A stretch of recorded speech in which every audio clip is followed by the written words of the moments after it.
And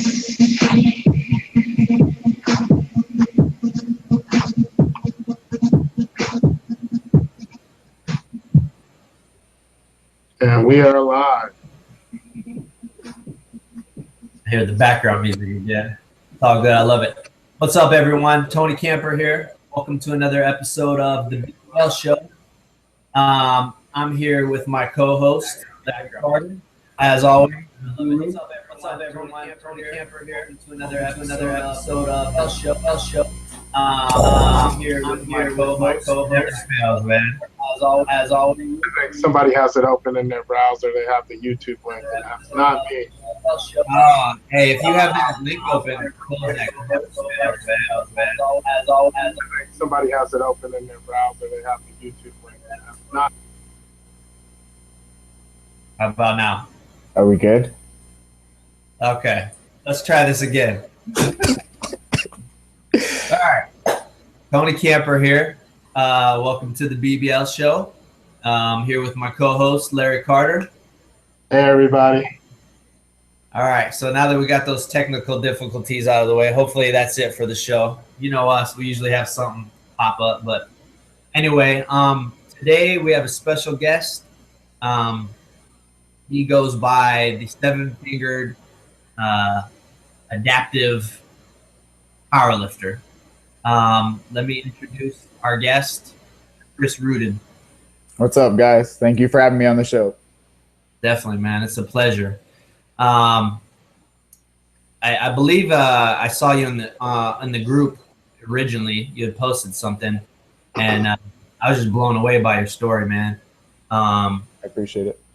If you want to go ahead and just kind of give us a little background, start from the beginning, you know, when you were born and all that. Absolutely. So my name's Chris Ruden, and I was born with 2 fingers on my left hand and a shorter left arm. I was told my whole life that I really couldn't do much. You know, the way I was born, they wanted to actually amputate my arm, and they told me they needed to elongate my arm to make me look normal. And since the beginning, everyone just wanted me to be normal and didn't accept me being adaptive, you know, but I'm very stubborn and I don't like to listen to people. So that didn't really go that way. You know, I learned my whole life to adapt and overcome a bunch of different stuff as I was growing up. But for the most part, growing up with a disability leads to getting picked on, you know. So growing up with a shorter arm and 2 fingers on my left hand, I had to do things differently, and kids kind of picked on me for that. I got into a lot of crap because of it, you know, but I didn't let it kind of slow me down. And I eventually got into playing drums, teaching martial arts, doing all kinds of stuff. But man, being different or being adaptive definitely puts into perspective how you're not normal. So I don't know if you know anything about standing out, but it definitely is a interesting feeling, to say the least. Yeah, it'll put you at a disadvantage, or you know, however you envision that. But that's up to you. What kind of things, what kind of challenges did you experience growing up as far as you know, having that disability? Monkey bars. Damn monkey bars were impossible to do. And I swear I can deadlift 622 pounds and I still can't do monkey bars. Like, that's been something I've always wanted to do. Just because of school, I could never do it. But for real, like little stuff, like carrying things with both hands and things you wouldn't even think of, you know, like you don't even realize how important both hands are until you don't have them, you know. So going to grab 2 things from the fridge or having to make multiple trips, that was a struggle, you know, in martial arts, not being able to punch with both fists, having to use an elbow instead. Lifting now, you know, I had to do pull-ups basically just using my hand like this, just pulling, and it created a lot of imbalance. I would deadlift with a slight like tilt, and it created a lot of pain in my back. So adapting was the best and worst part of having a disability, what most people would call it. But you like kind of what you said, your perception determines your reality. You know, some people would look at me and like, oh, poor you were born this way, you know, it sucks. Yeah, but what can you do from that? You know, it's not about what you have, it's about what you do with what you have. So I took that and I ran with it, man, and it's been working. Now Larry's showing a picture of I believe it's an X-ray you had taken. So this kind of better shows what the situation that you were born with. So I can actually explain here. If you look at the two fingers that I have, basically I technically don't have a left hand. I just have the big thumb muscle, and that's what I use. The ulna and radius, the two arm bones, aren't fused together properly at the elbow, so I can't supinate and pronate, meaning internally and externally rotate my arm over. I can only rotate at the shoulder. Okay, so there's certain limitations that impede motion, but for the most part, I can still do everything. I can't fully lock out my elbow, but I can get like 95% of the way there. And the picture on the left is my senior year of high school. I weighed about 140 pounds, and I was getting into a lot of trouble at that time. Yeah.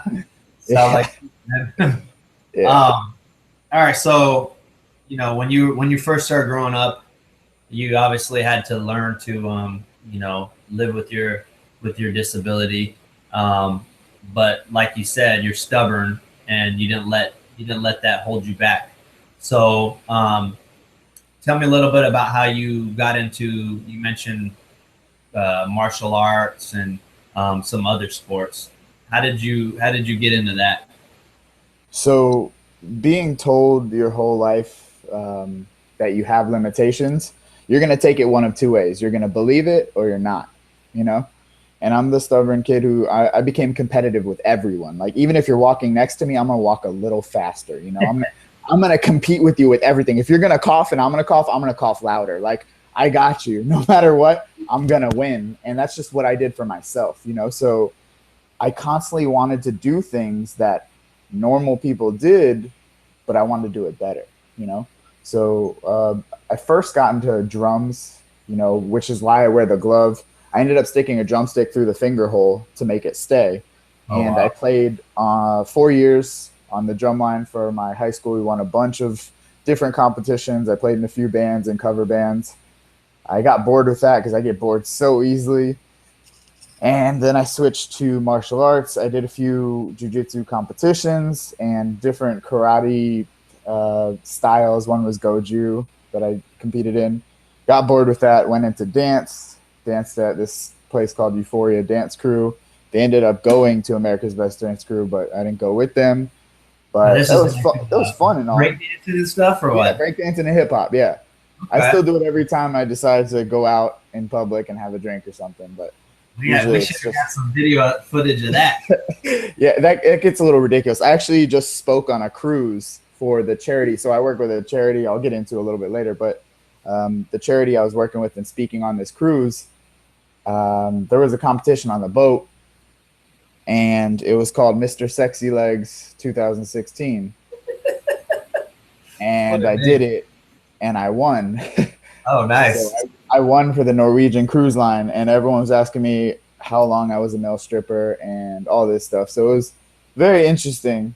But after I saw the video, I'm like waiting for it to go viral, and I'm just like covering my face. I'm like, why did I do that? Especially with people with phones and stuff. But yeah, man, dance was fun, but fitness was that thing that was just like, you can't do that. Bodybuilding. I fell in love with bodybuilding.com. Oh my God. The old school bodybuilding days where everyone's on Body Space and everyone's talking on the forums. Mm-hmm. What's the one thing you need in bodybuilding? The one thing you need: symmetry. Mm-hmm. I was like, I can't have that. Literally, as big as I get, I can't have that. Mm-hmm. But I said, screw it. I'm going to do it anyways. Time and time again, I would try for months and months, and then I'd quit. I'd be like, I can't do it. Then I go back to it. I try, I quit. I was on and off and on and off until I found out I was getting bigger and people were starting to notice. But I started getting stronger. And people were like, why don't you just do some powerlifting, And that's where it took off. But that's kind of how I started to get into fitness, is getting bored with a lot of other hobbies and finding one that was really challenging and long-term. When you were doing martial arts, were you did you ever like compete or anything like that? just in the school competitions that we had. So I did American Top Team for a little bit. They're okay. There was a local school that I went to that was amazing called Velocity, and they were awesome. But I never went really hard with it. For one, I'll be honest with everyone. I don't care what you think. I don't want to get punched in the face. I don't like it. Yeah. I don't like getting hit in the face. Whoever does that, I give respect to you guys because that is terrible. With diabetes, I get enough headaches. I don't need any more, So yeah, that's why I stepped to jiu-jitsu. A little bit of boxing, and I can feel you on that. Like, just taking hits to the head is just like, I mean, you can call me a pansy, but I'm gonna say like I'm good because lifting weights don't punch you back. Not in the face at least. Yeah, it'll beat your body up. That's about it. Yeah, I can deal with that. Okay, so you went from karate or MMA to dancing, and then you got into the lifting. Tell me about how it was when you first started getting into the weight room. I mean, obviously you were disciplined, so yeah, must have been hard. It was difficult to say the least. Like I started at this gym called Firm Fitness, and it was a small like refrigerator box type gym. And I went in there, I was doing push-ups, I was doing sit-ups on a decline bench. I didn't even know what I was doing. I had no clue what I was doing. I was trying to do pull-ups, and again, I had my hand up, so I was like crooked. I didn't pay attention to imbalances. I didn't pay attention to anything. I read what was on bodybuilding.com. They said sometimes people do like a tuna shake. I tried that, almost threw up. Like I tried anything. I wanted to do anything to get big. In my head, I was going to become Arnold Schwarzenegger in like a month. So I found out quickly that there was a lot of things I couldn't do at the time with the same mentality that I had, and a lot of what I went through as a kid in fitness kind of molded my thought process on how I help people today in overcoming limitations. The process you have right now, your thought process, can't solve tomorrow's problems with today's logic, So that's a huge point for me. At the time, I was like, there's no way I can do this. Anything push I could do, but any pull motions I can't grab. How am I supposed to pull unless I kind of fasten myself and pull and more rotate? Until I found a company a little later down the road, a few years down the road, that was willing to make me a lifting hook, a lifting hook that would wrap around my wrist and secure around the bar so that I could pull. And the only thing that would really happen was tension at my wrist. And that opened the doors for me getting symmetry, opened the doors for me building strength and building a body that I really like, that I really dreamed about, because I was missing that aspect. You could do a lot more with that, right? Oh, yeah. It opened the doors. Can you pull up the picture where he's deadlifting? I want everyone to be able to see the hook that he's talking about.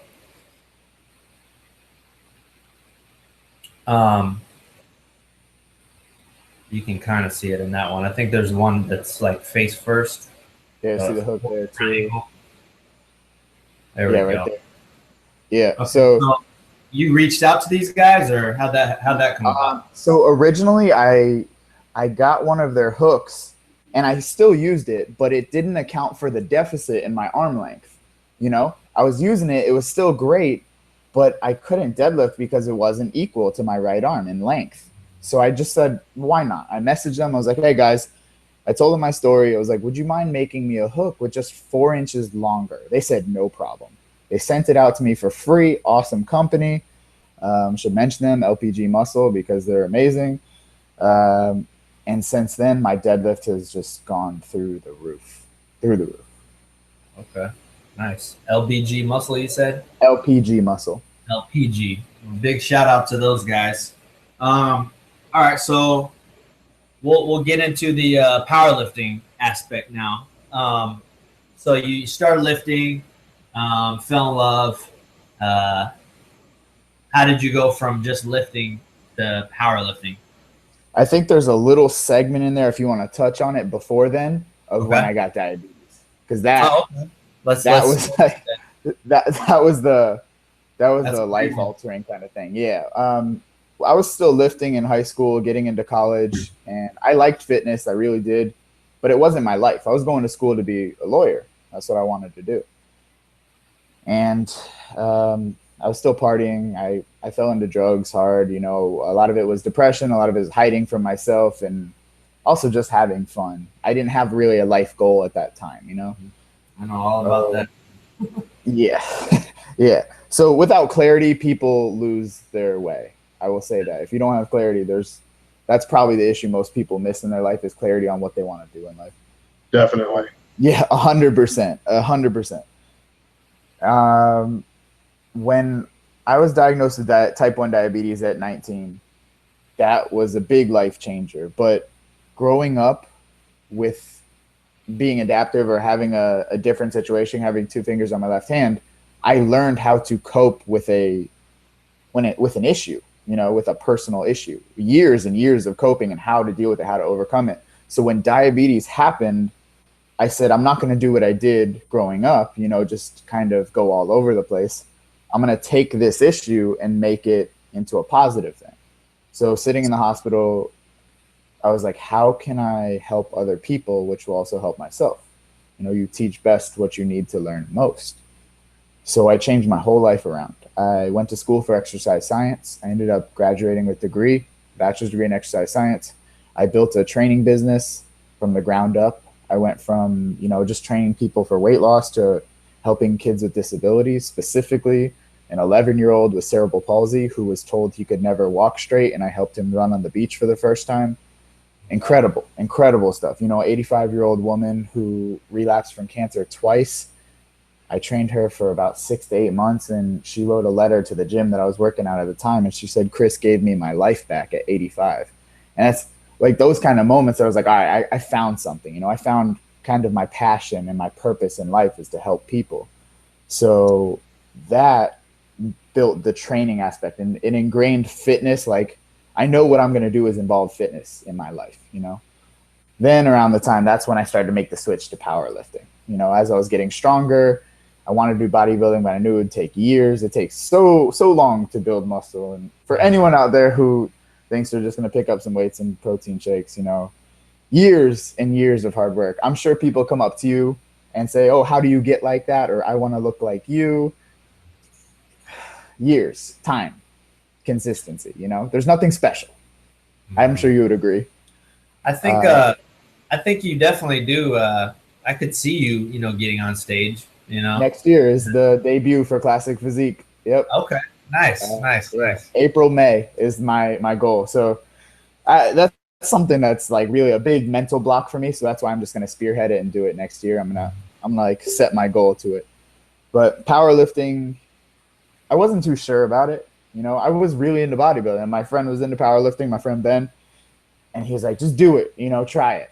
I'm like, all right, I'll prep for a meet. We'll see what happens.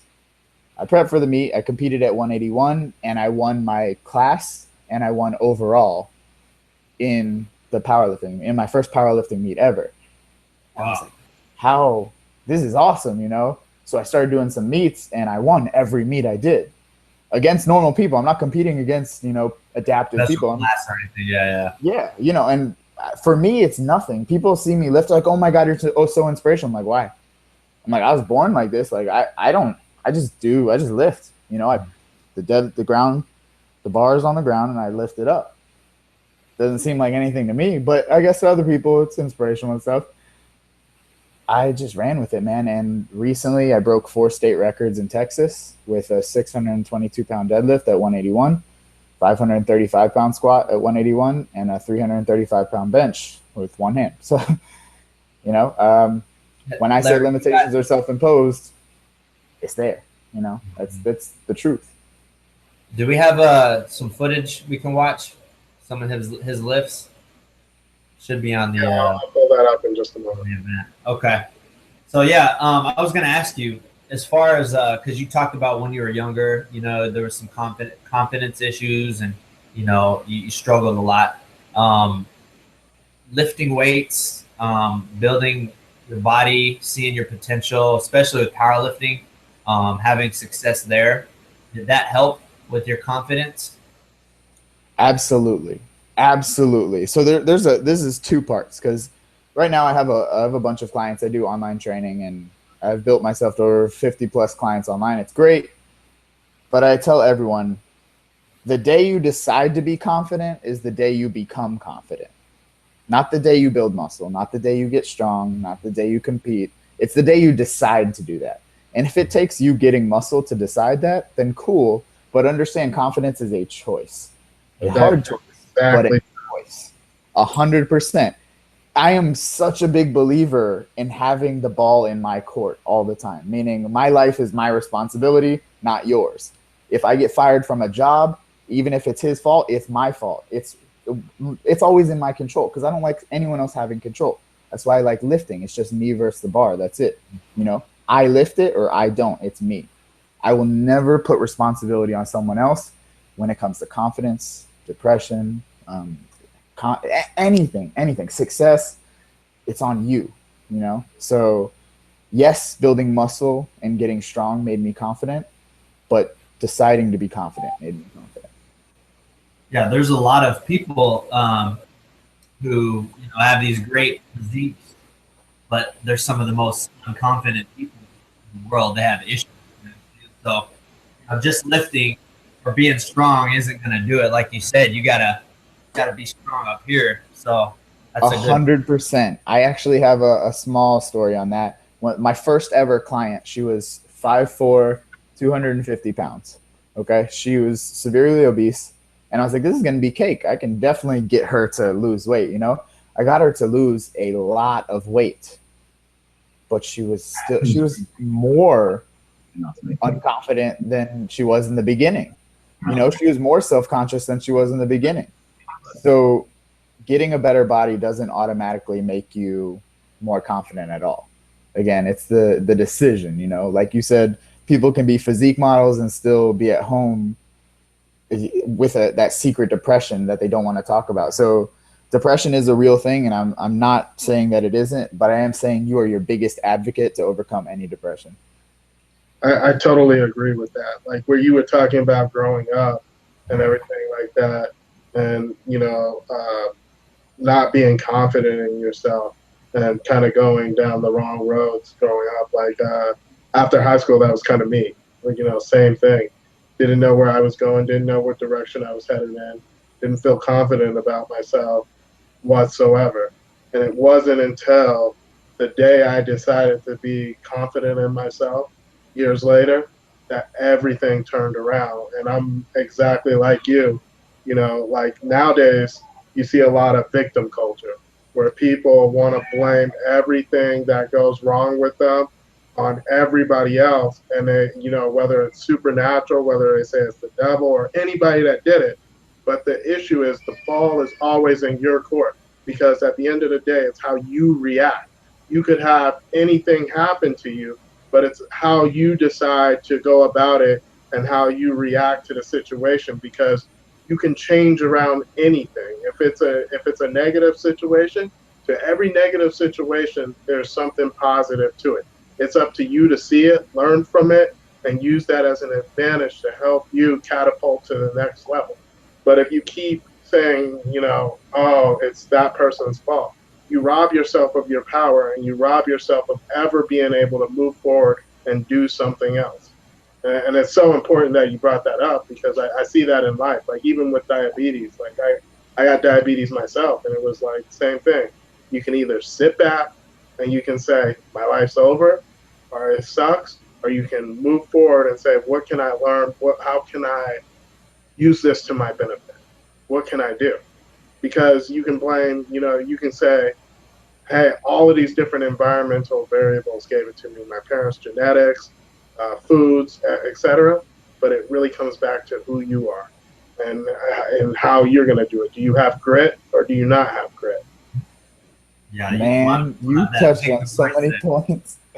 Oh my God, there's so much I want to say right now, but I'm just going to say, for one, I appreciate that you said everything. The reaction thing is huge. Stephen Covey, if you're familiar, 7 Habits of Highly Successful People. He says the only difference between men and animals is that we can control our reactions to what happened rather than the situations that happened. We can't control the situations all the time, but you can always control your reaction to situations. It's a choice. It's 100% a choice. And the victim mentality is a problem, because if you invested all that effort that you're putting into this victim mentality, into the solution, you know, diabetes, anything like that, an injury, a missed PR, you know, you don't have the body you want. Whatever happens has no meaning. It's literally neutral. It means nothing. We give it a positive or negative connotation, which means it's our choice. If you break a plate on the ground, if you're not sad, you're not happy, the plate broke. You either choose to be sad or you choose to be happy. You know, people don't understand that they have the ability to choose. And that's what kind of creates the victim mentality. But yeah, I'm glad you talked about it, because that's, you always have the choice. And once you start realizing that and you take that power into your hands and you empower yourself, the world is never the same. Because after that moment, everything that happens to you and everything, you turn to a positive, you turn to an advantage, and it becomes a self-fulfilling prophecy for you to kick butt and name names. I mean, you're just unstoppable at that point.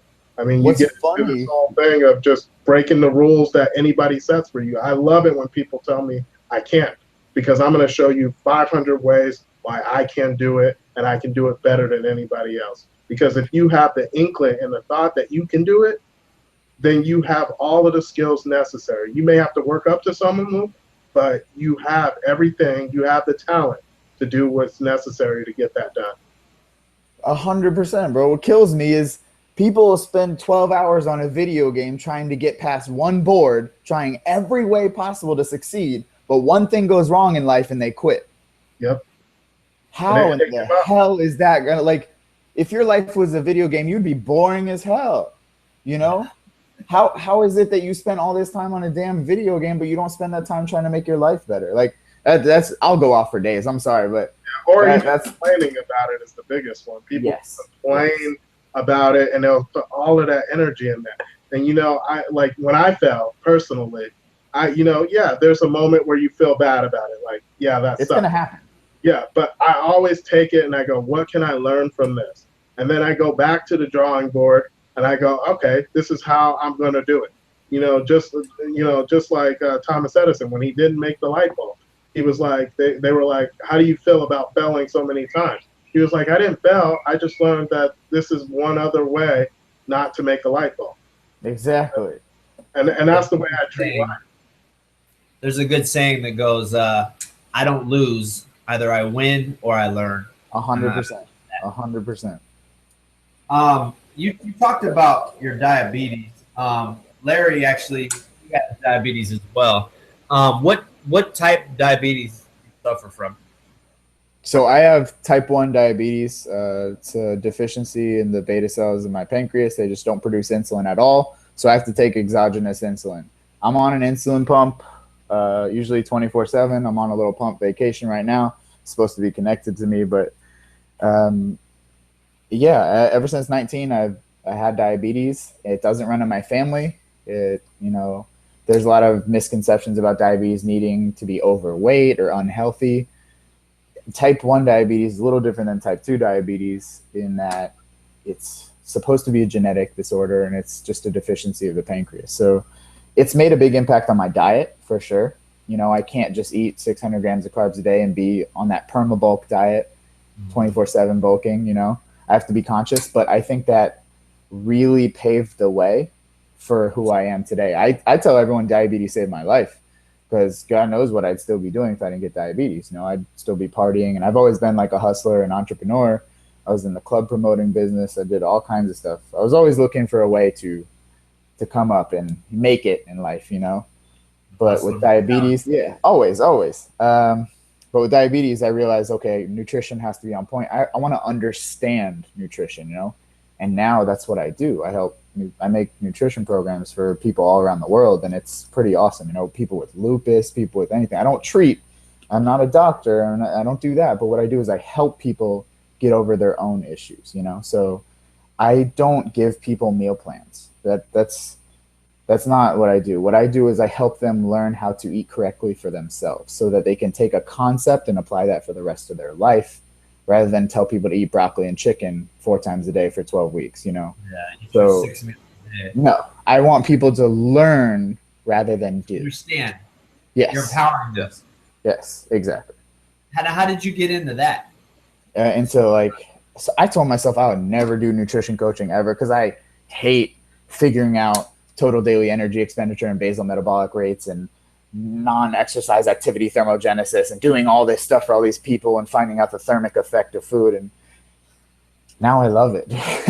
Now I research it all the time. I work from home, so what I do full time is I'm a traveling speaker and I have clients online. So really, it was March of this year that I decided that I was never going to work for someone else that I didn't believe in again.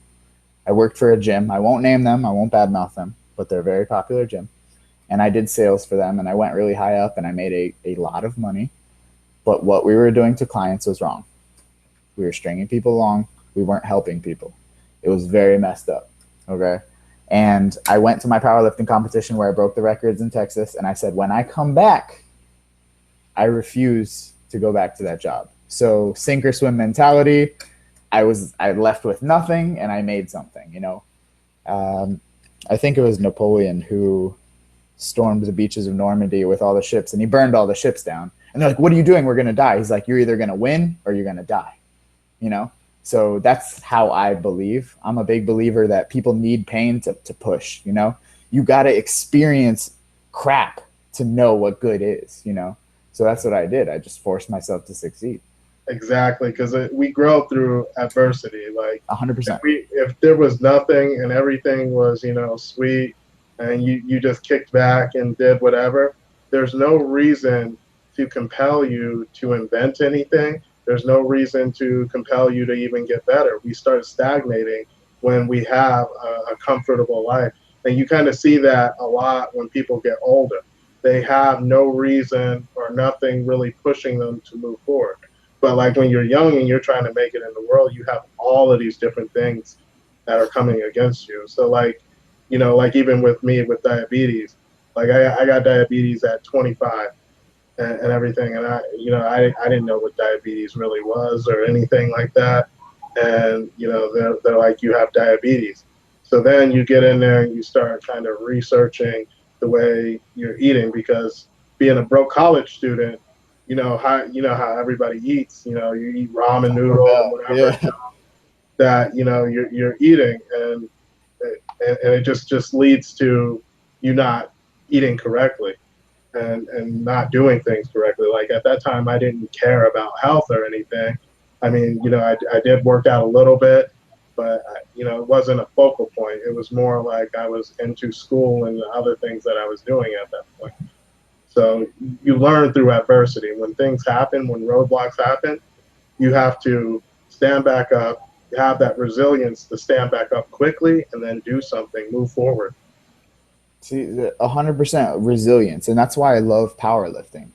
I love lifting and anything in that sense, because if you miss a lift, most people are pissed off, you know. Like for me, I know I'm one step closer to getting that lift, you know. I'm one miss away from hitting the next lift.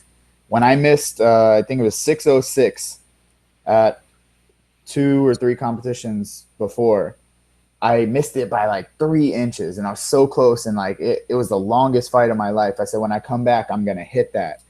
And I killed it. You know, I crushed it. My third attempt was 622, and that was at like an RPE of 8. So I could have I think I could have easily hit 635, 640, you know.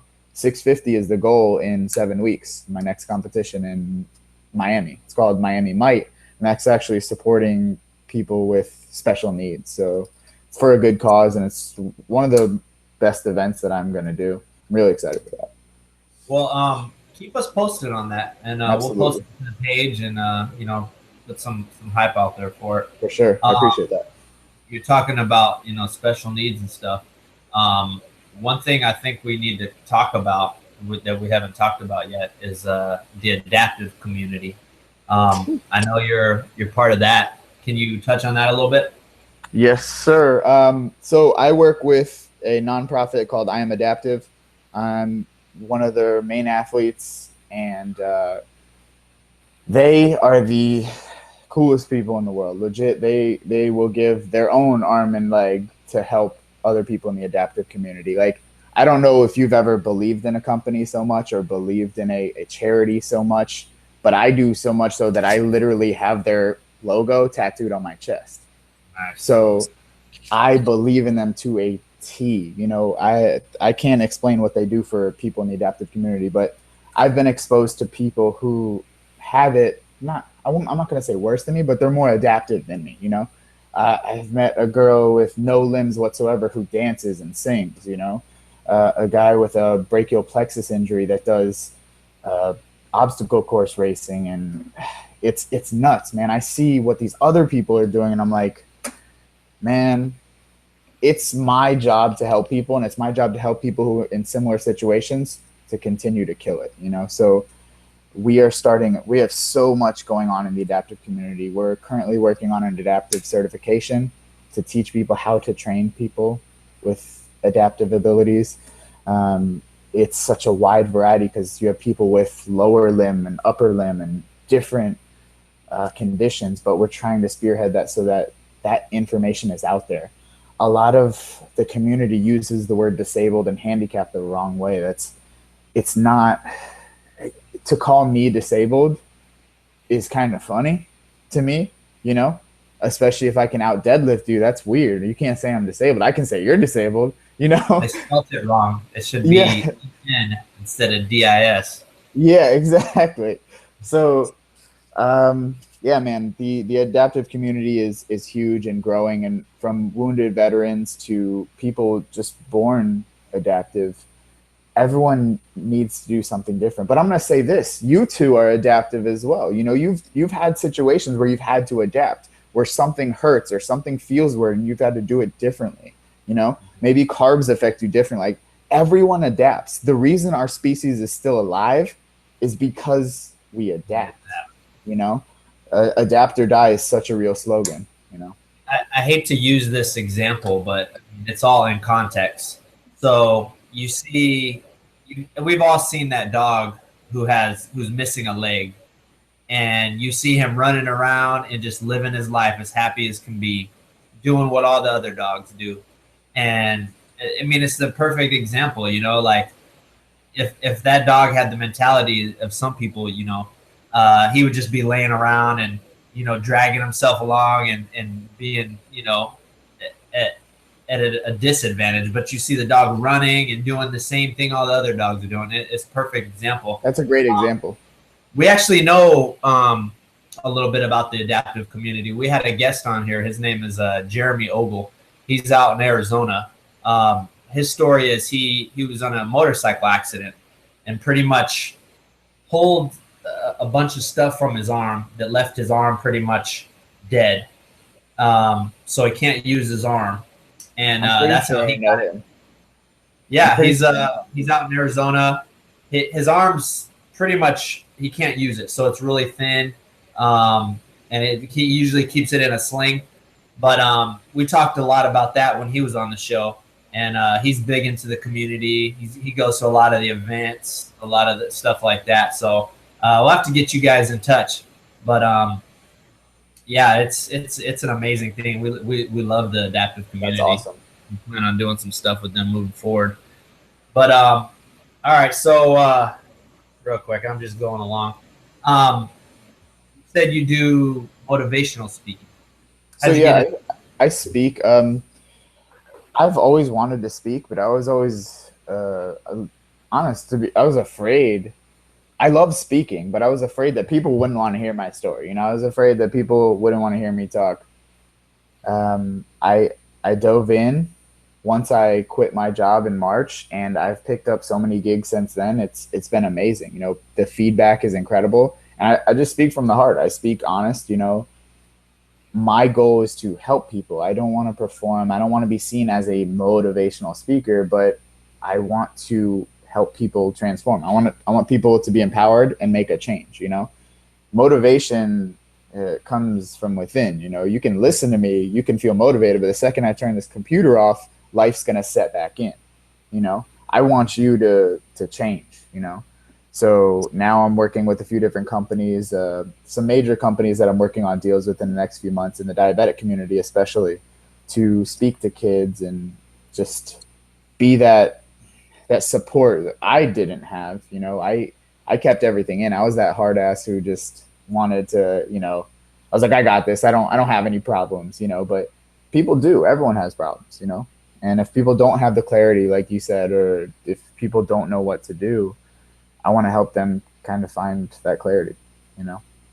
And you were talking about you help children. You helped an older woman. Mm-hmm.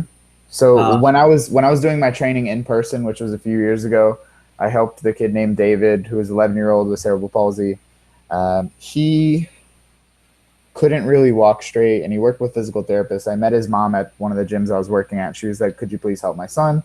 I told her, "I'm not a physical therapist, you know, I'm not that, but what I can do is I think outside of the box, and being adaptive, I can possibly come up with some different scenarios." He ended up running on the beach when they went to Bahamas, and the story was on the news and on a few different articles. It was pretty cool. The kid was awesome. He was really advanced for his age, especially in school. Just an awesome kid. And the lady, her name was Shirley, when she came in, she could barely stand out of a chair. You know, she was just beaten mentally. You could just see her presence was just gone. And I just helped her train. I was friendly with her. I became her friend and just made her go. You know, I challenged her. And anytime she told me, she's like, "I think I can do 2 more." I'd be like, "All right, cool. 4 more sounds great." You know, I made her think past her own limits. And that's what really got her through. And now she trains every day. She travels. She's doing all this stuff. So it's awesome to see that, you know. But now that I do more online training, some people are like, "Oh, you can't really reach people like that." Well, one of my biggest successes from online clients right now, her name's Kelly. She's lost 51 pounds to date. She's overcome PTSD. She went through a lot of crazy stuff. She's a military vet, went from having to take 19 prescription medications to none, you know, life-changing event. She told me she was hours away from suicide when I called her and decided to help her. She was one of the first clients I decided to help. So, man, you'd be surprised who you can motivate. You'd be surprised what your show right now is doing and what other people are doing. And that thing you want to do that you're scared to do, you should, because if it helps one person in the world, it's you did your job, you know? So if you have an idea, if you have something, I'll tell you, anyone who's watching, just do it. Like, make your purpose in life to help other people and succeed, and you will, you know? Yeah, I love it, man. Your story is remarkable. And like I said, when I first saw it, you know, I was just like, man, we got to get him on the show, because I mean, a big part of the community we have is just trying to uplift people and enable them. And you're the perfect example of that. You talked about being on the TV. You were on TV. You've been featured in some magazines. Muscle and Fitness. Muscle and Strength. Great. They reached out to me actually, and they wanted to do my story and the transformation story. It was really awesome that they did that. They found my stuff. My one video on YouTube went a little viral, and that's where I got a lot of media attention. Let me see what else. The Right This Minute Media, they posted my stuff on their national news. That was the same video. There's been a few stuff. Now I'm doing outreach now to get more publicity. I want more exposure so that I can speak more, so that people can do things, you know. People are trapped by their own mentality, and I feel like I can help, you know, on a personal level, help people get through that. So you have a pretty big following right now. You know, I've seen your YouTube and your Facebook and stuff like that. And yeah, my Instagram right now just hit 23 or 24,000, which is nice. But I'm constantly growing, man. Unfortunately, I'm not a girl with a really big booty, so they don't. It doesn't blow up, right? Yeah, I'm not that adaptive, you know, to have that big booty, but I'm still making it. I'm still doing it, you know. So it's consistency, man. It's consistency. So moving forward, what are some things you got going on? Coming up, I think I told you I'm trying to partner up with the insulin pump company that I have to kind of represent them. So hopefully that goes well. I'm meeting with them in the next few months. So I should be speaking more around the country for them. I'm working with Nutrex, the supplement company. They sponsor me, and they've been amazing to me. Working on future endeavors with them, kind of representing them. This week, actually, it was probably 4 days ago, or 3 days ago, I was told that I'm going to be the face of I Am Adaptive, that charity. So it went from just being, So we haven't signed the contracts or anything, but we just had a meeting. So things are blowing up, and it's really awesome to do that. But I never celebrate past victories, It's nice, but I'm constantly moving forward. So the next thing really that I'm focused on is my competition.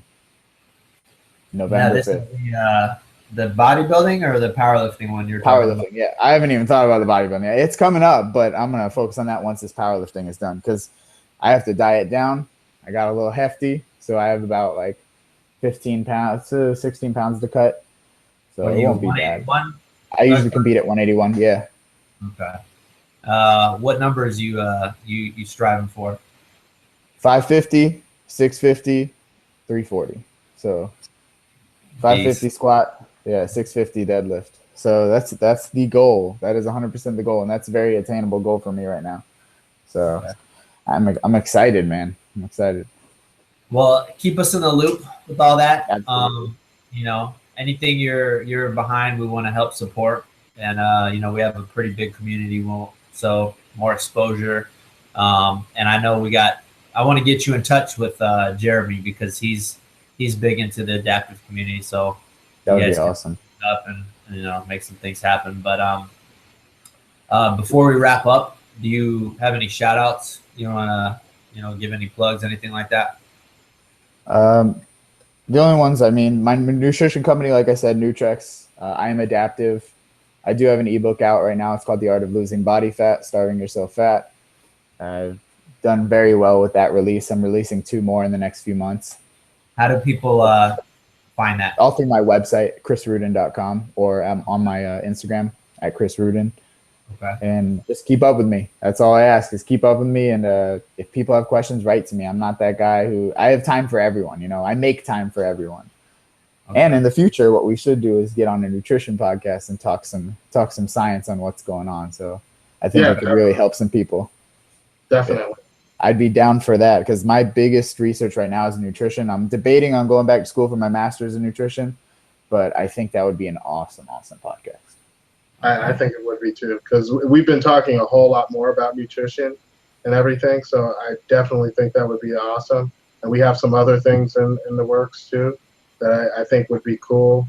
Let me know because I am down for that 100%. I just wrote a huge 3-part article on why obesity is happening or why we're getting fat, covering really in depth into satiety and all kinds of stuff. So I think that would be really cool to talk about and get people more in the loop of, because ignorance and just the lack of understanding or lack of information out there, it's so confusing. You go on one website, you go on another website, what's real, what's fake, this bro said this, Yes, exactly. And it confuses so many people. Like, we live in the information age, but it really should be called the disinformation age. Seriously. There's so people, like, I got lucky. Like, I was in the military for quite a while, and in the military I did intelligence analyst. So as an analyst, you got to kind of look. You get a bunch of information, but you got to look through and see which information is valid. So one thing they ended up really teaching us was how to really get to the right information and see that it's correct. And you see so many times nowadays that people, that's not true. There's no way for them to do that. So they just see information and it's just like, oh, this is the right information. And that's gospel.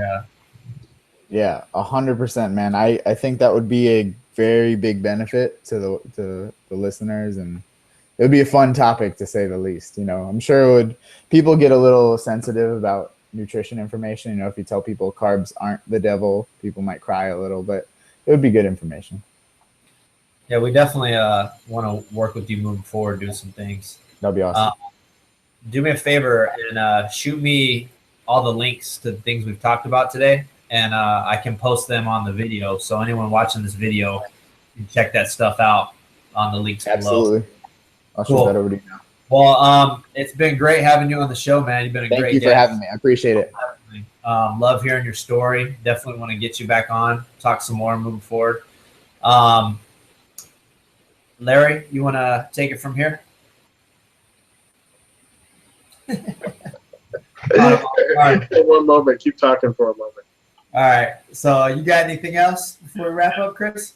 I think we're pretty much covered everything. I think we're good. Come on, guys. Come on. Give me a few minutes to click here. So I'll just kind of talk about it a little bit. Everybody checking the show out, thank you. Stay tuned for the newsletter we got coming out. If you're not on the email list, go to barbellnutrition.com. That's the BBL newsletter. So you're going to get all the information on anything going on in the BBL. You'll get discounts on the supplements we got coming out. You'll get discount links for all of our shirts that drop. And just anything BBL, the podcast, things like that. So check that out. And when the supplements do drop, you'll get exclusive discounts for those as well. We do have an email coming out, hopefully today or tomorrow, waiting on that, with some big news in it. And the supplements are coming soon. Should be starting pre-sales, hoping next week at the end of the month at the latest. And all right, Larry, you got it from here. Yeah, so there are several things that we're doing at the moment. One of the things is that, as you know, we were using Teespring to do a lot of our shirts. And so Teespring really messed up one of our shirts, unfortunately, and we try to get them to, reimburse people and fix the issue.